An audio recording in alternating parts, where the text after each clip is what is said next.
Shalom Israel. Before I start, I want to give all glory, honor, and praises to Yahweh, Ba'ashem Yahushai, Waharaka Kadash. Double honors to the elders and apostles in Israel who rule and teach well, to the Akim on the highways and byways and those pushing this word in truth and sincerity, to the brothers and sisters in the truth. Now I just want to do a short lesson, hopefully edifying lesson, and it's based on hope. This is something which is part of our faith. Hope. It gives us purpose, something to look forward to in life. And the scriptures teaches that we should actually, and bring out one of my favorite scriptures, which deals with hope. This is Lamentations 3:26. It says, "It is good that a man shall both hope and quietly wait for the salvation of the Lord."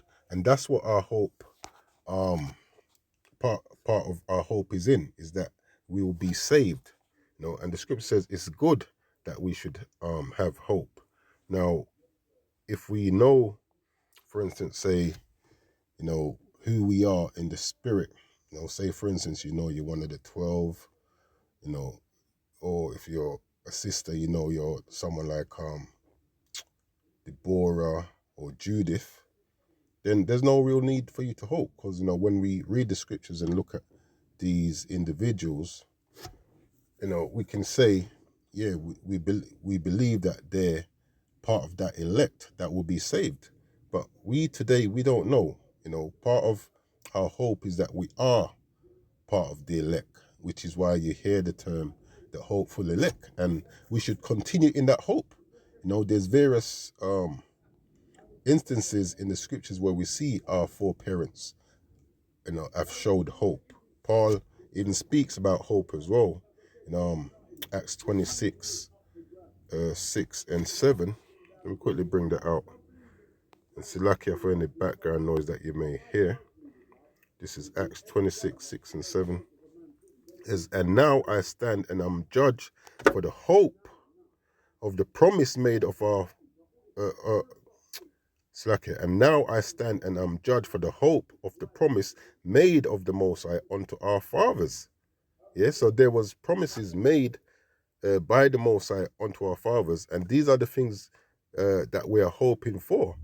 Now, if I quickly go to, it says, unto which promise our 12 tribes instantly serving the Most High, day and night, hope to come. That's what we're doing. We're hoping to receive those promises.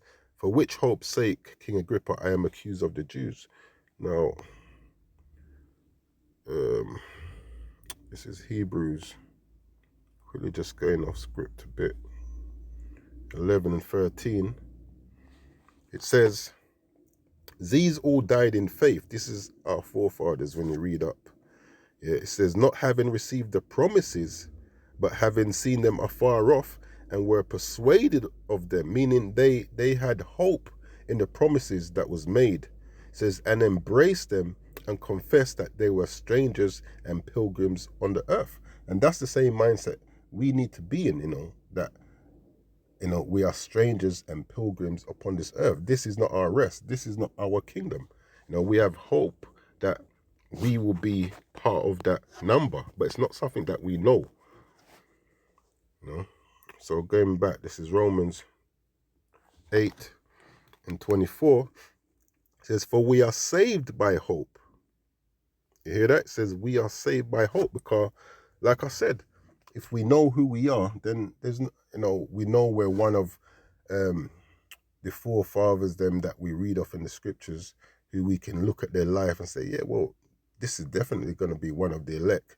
Then why is there hope? You're going to be saved, and we're hoping to be saved. We're hoping to escape the judgment that's coming. And there's no point of us teaching about hope, but then, knowing, believing that we're such and such and such and such in the scriptures, because there's no need to hope then. So it says, for we are saved by hope, but hope that is seen is not hope. Yeah, so if we, a good example, imagine you're on a ship in a big storm, and things is very rough out there. Now, that you're going to be saved. You don't have to hope. Like, it doesn't matter how rough or how bad things are. You know you're going to be saved. But if you don't know you're going to be saved, then you're hoping to be saved. And that's the situation that we are in. You know, this is why I'm saying continue in hope, because it's good that a man should both hope. It says, and quietly wait for the salvation of the Lord. So we need to continue in our hope. That hope is also showing that we have faith in the Most High. It says, for we are saved by hope, but hope that is seen is not hope. Yeah. For what a man seeth, why does he hope? Why does he yet hope for? Exactly. You know, going back to the analogy I gave of being on a ship. You know, if you know you're going to be saved, then you don't need to hope to be saved, because you know you're going to be saved. It says, but if we hope for that we see not, then do we with patience wait for it. And, you know, in your patience possess your soul, man. You know, keep your hope, continue in your hope. Yeah. Now, this is Hebrews. Getting back there, 11. Is that the one I want now? Salaka is yeah, Hebrews 11 and 1. Now, faith is the substance of things hoped for. Yeah. You know, it says the evidence of things not seen. Going back to what I just read. You know, Salaka, let me go back here. Romans 8. It says, for we are saved by hope, but hope that is seen is not hope. So it goes back, it says, faith is the substance of things hoped for, the evidence of things not seen. It says, for by it the elders obtain a good report. And that's what we're hoping, that by our faith and our hope in the Most High and His Son, you know, we will obtain a good report and be saved. That's what we want. We want to be saved. We want salvation. So it says, faith is the substance of things hoped for, the evidence of things not seen, for by it the elders obtain a good report. And it goes through a number of elders. I'm going to bring this verse back out again. Verse 13, it says, these all died in faith, yeah, having not received the promise, yeah, but seeing them afar off. So our foreparents had hope, yeah, in the promises that was made by the Most High. It says, and were persuaded of them, and embrace them and confess that they were strangers and pilgrims upon the earth. Now, this next precept is actually the Romans 8. I want to quickly bring out that word hope. So like in Romans 8:24, it says, for we are saved by hope. That's G1680. I'm not Elpis, something like that. It says expectation of evil, fear, but it says expectation of good, hope. And what's that good? That will be part of that number that is saved. Now, this is Jeremiah 29 and verse 11. I'll quickly bring this up. Yeah. It says, for I know the thoughts that I think towards you, saith the Lord, thoughts of peace and not of evil, to give you an expected end. Yeah. Now let's see what that word expected is. Yeah. That is H8615 and Tikva. I believe it's as pronounced in the Hebrew. It says cord. Watch this. Hope. Expectation. Hope. So the thoughts that the Most High has towards us, you know, it says thoughts of peace and not of evil, to give you hope. That's what he's saying, man. These scriptures are there to give us hope. You know, going back to another precept, Romans 15:4, that clarifies that. Romans 15:4 says, for whatsoever things were written aforetime were written for our learning, that we through patience and comfort of the scriptures might have hope. These scriptures gives us hope, and we need to continue in the things which we have learned and have been assured of. Yeah, so we need to continue in our hope. So the last one I'm going to bring out, this is Ephesians chapter 2. Actually, let me go back to Jeremiah.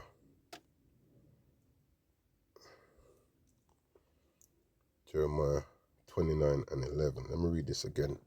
It says, for I know the thoughts that I think towards you, saith the Lord, thoughts of peace and not of evil, to give you an expected end, meaning to give us hope. Why? Then shall ye call upon me, and ye shall go and pray unto me, and I will hearken unto you. That hope that we have is that when we return to the Most High, yeah, He's going to hearken unto us. He's going to listen to us. It says, and ye shall seek me and find me when ye shall search for me with your whole heart. And that's what this hope does, man. You know, give us something to look forward to, an expectation. Yeah, this last precept, this is Ephesians chapter 2. I believe it's 12.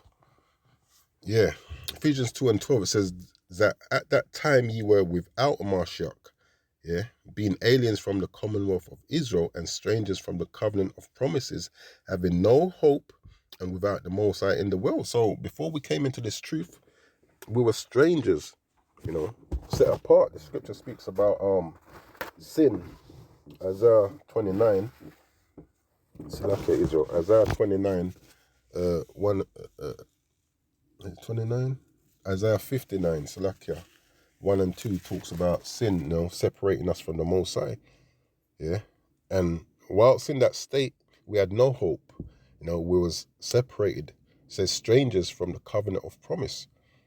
Verse 13, but now in the Mashiach, Yahushai, ye who sometimes were far off are made nigh by the blood of Mashiach. And that's what's happened, man. Yahushua has made it possible for us to get back that hope. You know, he's bridged that gap between us and the Most High through his blood. Yeah, so it's just for us to continue in that hope. Don't lose hope. Yeah, continue in hope. But I'm gonna leave it there. Hopefully this lesson was edifying. With that, I'm gonna close out. I'm gonna give all glory, honor, and praises to Yahweh, Ba'ashem Yahushai, Waharaka Kadash, Kwame Sha'Allah.